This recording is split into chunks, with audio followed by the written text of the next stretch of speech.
Iwapo TSC haitapatia kazi rasmi walimu wale ambao wanaita walimu wanafunzi, basi hatutakanyaga pale shuleni, tutaendelea kukaa nyumbani.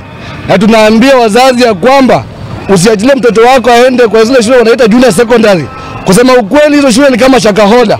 Walimu wanateseka. Mwalimu ambaye alipo vizuri, hali vizuri, asomeshe watoto wake, afanye chochote kwa nyumba yake. Kuwa iliahidi kuwa itawaajiri walimu.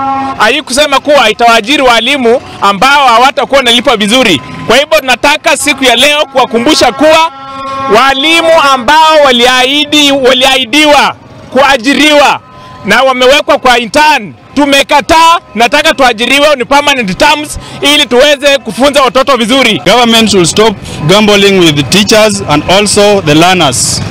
As you have seen that these teachers have trained for 2 areas, but most of them are teaching more than 2. That means that they are gambling with those areas.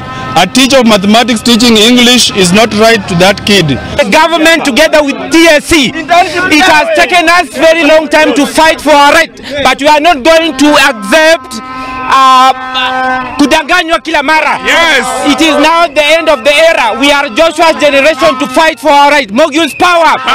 It is now, or if it's not now, it is now. Moguls power.